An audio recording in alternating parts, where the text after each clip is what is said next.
हिंदू धर्म में भगवान विष्णु को पालक संरक्षक कहा गया है। जब जब धरती पर अधर्म बढ़ता है तब तब वे अवतार लेते हैं। इनके 10 प्रमुख अवतारों को दशावतार कहा जाता है। इनकी कहानियां बहुत प्रेरक और रहस्यमयी होती हैं। एक मत्स्य अवतार, मत्स्य मछली रूप। कहानी। सत्यव्रत नाम के एक राजा समुद्र में स्नान कर रहे थे। तभी उनके कमंडल में एक छोटी मछली आ गई। मछली ने कहा, राजन, मुझे बड़ा होने दो और मेरी रक्षा करो। राजा ने उसे तालाब, फिर झील, फिर नदी और अंत में समुद्र में छोड़ा। वह मछली वास्तव में भगवान विष्णु थे। उन्होंने राजा को बताया कि एक महाप्रलय आने वाला है। उन्होंने एक विशाल नौका बोट बनाने को कहा और उसमें ऋषियों, औषधियों, बीजों और ज्ञान को सुरक्षित रखने को कहा। प्रलय के समय भगवान मत्स्य ने नाव को अपनी सींग से बांधकर उसे सुरक्षित स्थान तक पहुंचाया। संदेश, ज्ञान, धर्म और जीवों की रक्षा।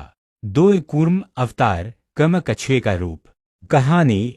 समुद्र मंथन के समय मंदराचल पर्वत को मथनी बनाया गया, लेकिन वह समुद्र में डूबने लगा।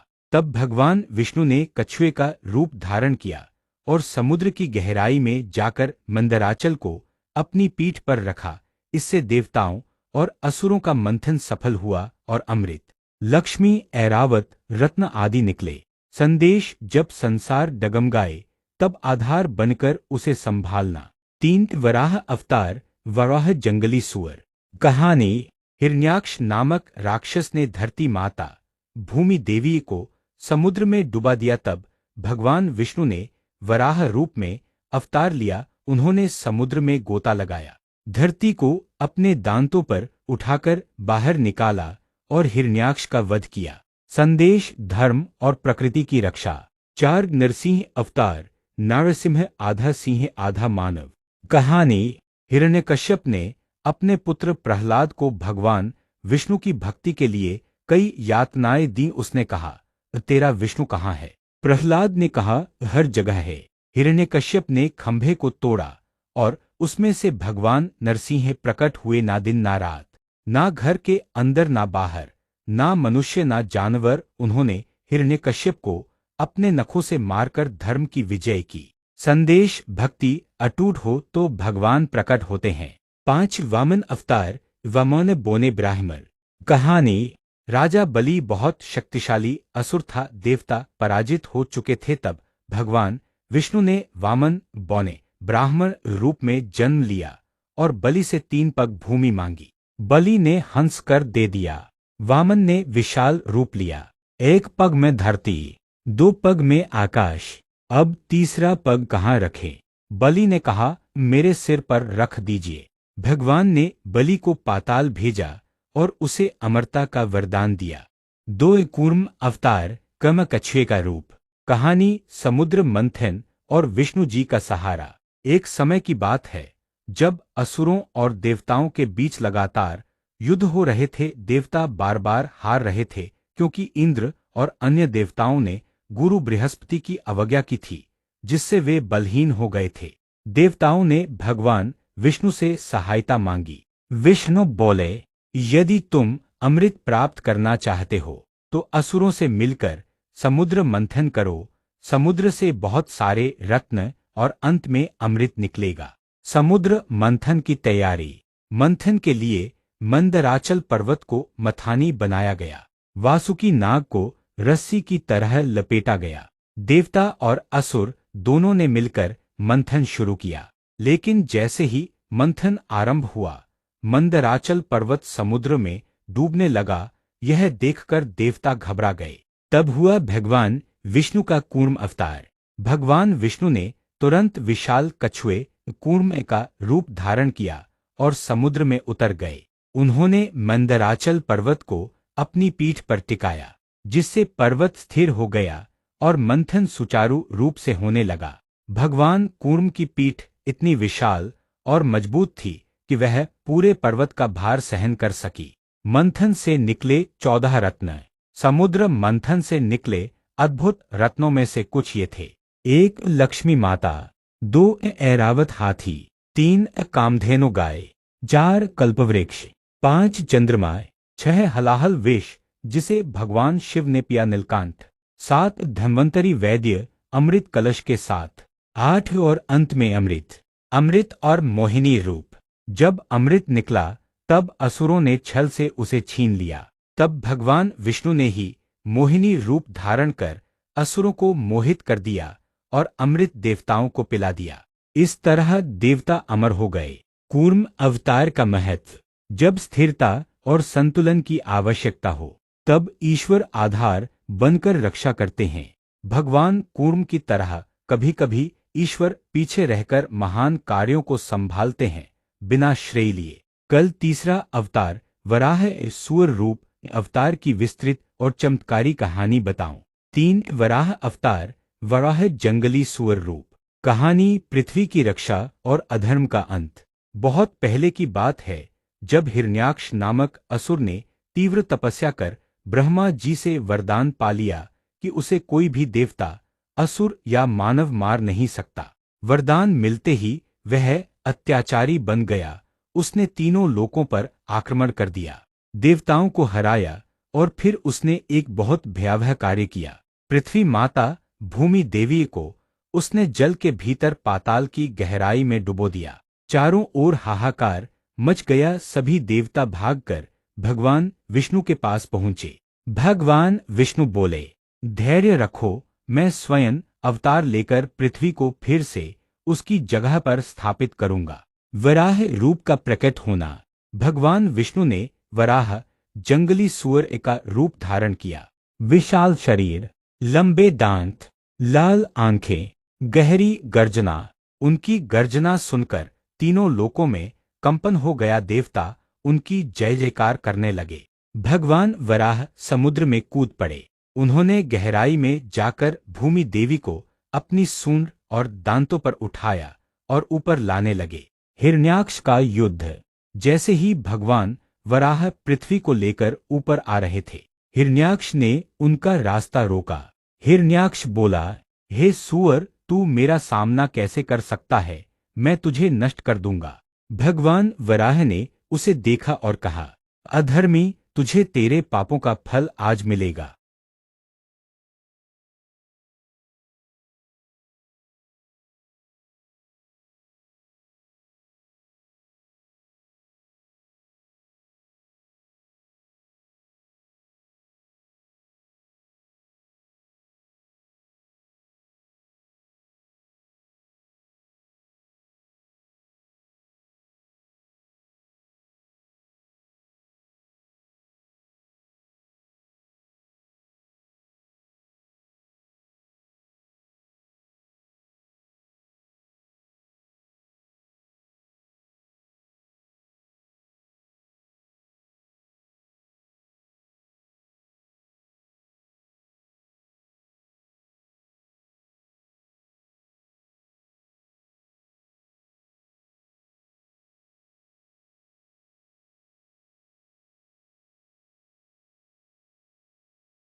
हिरण्यकश्यप का अत्याचार।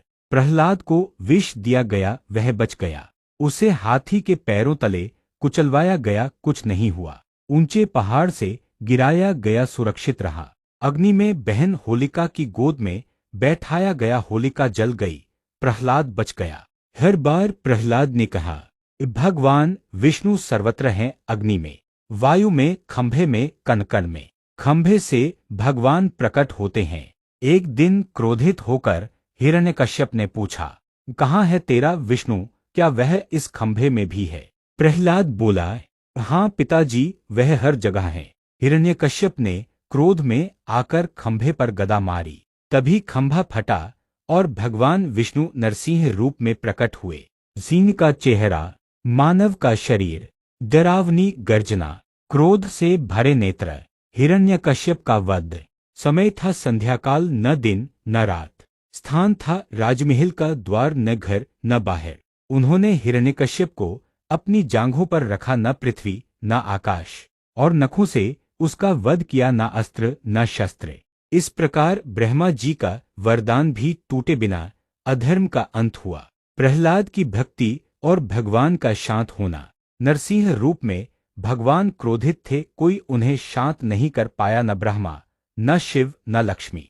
तब छोटा प्रहलाद उनके चरणों में आ गया और बोला, प्रभु मैं आपका दास हूँ, आप ही मेरे सच्चे स्वामी हैं। भगवान नरसिंह ने प्रहलाद को गोद में उठाया और कहा, वत्स मैं सदा तेरे साथ हूँ। नरसिंह अवतार का महत्व। जब कोई सच्चा भक्त होता है तो भगवान खंभे से भी प्रकट हो सकते हैं। यह अवतार सिखाता है कि ईश्वर अपने भक्त की रक्षा के लिए नियम भी तोड़ सकते हैं। अहंकार चाहे कितना भी शक्तिशाली क्यों न हो, अंत निश्चित है। वामन अवतार। वामन बोने ब्राह्मण रूप। कहानी राजा बलि का दान और विष्णु की लीला।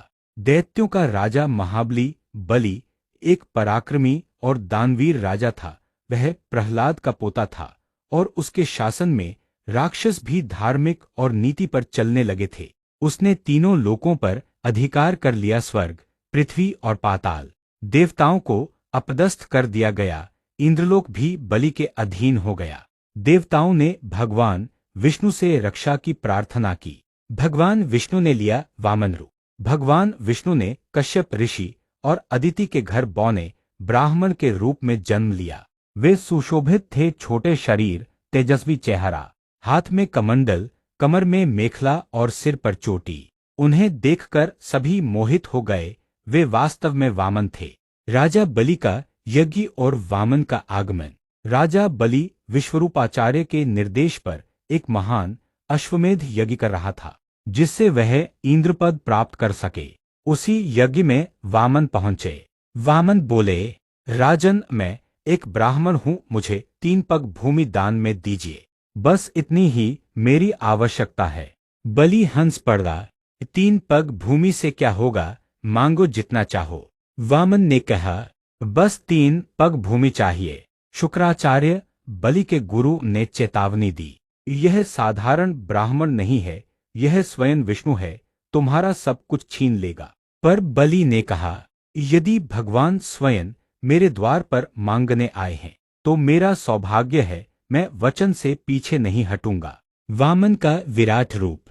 जैसे ही बलि ने वामन को भूमि देने की घोषणा की, वामन ने विराट स्वरूप धारण कर लिया।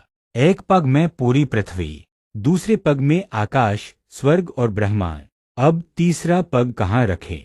बलि ने सिर झुका दिया और कहा, भगवान तीसरा पग मेरे सिर पर रखिए। भगवान ने ऐसा ही किया और बलि को पाताल लोक का राजा बनाया, पर साथ में वरदान भी दिया, तुम धर्मात्मा हो, हर युग में मैं तुम्हारी पूजा करवाऊंगा। ओणम पर्व पर लोग तुम्हारा स्वागत करेंगे। वामन अवतार का संदेश। अहंकार रहित दान ही सच्चा बलिदान है। भगवान जब भी अवतार लेते हैं वह मूल्य और मर्यादा की रक्षा करते हैं। यह अवतार बताता है कि ईश्वर किसी भी रूप में आ सकते हैं, यहाँ तक कि एक बौने ब्राह्मण के रूप में भी। क्या आप जानती हैं, राजा बलि को भगवान विष्णु ने अपना द्वारपाल बना लिया, जो हर युग में उनसे मिलना चाहता है। सबसे पहले बलि के पास से होकर जाता। परशुराम अवतार। परशुराम योद्धा ब्राह्मण अवतार। कहानी अत्याचारी क्षत्रियों का अंत और धर्म की पुनः स्थापना। त्रेतायुग के समय की बात है। एक महान ऋषि थे, महर्षि जमदग्नि, और उनकी पत्नी थी रेणुका देवी। इनकी तपस्या से जन्म हुआ एक तेजस्वी पुत्र का राम।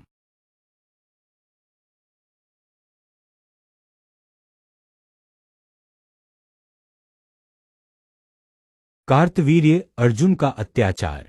एक दिन कार्तवीर्य अर्जुन, जो एक बहुत बलशाली राजा था, परशुराम के आश्रम में आया। वह अपने बल के घमंड में चूर था। उसने महर्षि जमदग्नि की गाय कामधेनु को बलपूर्वक छीन लिया।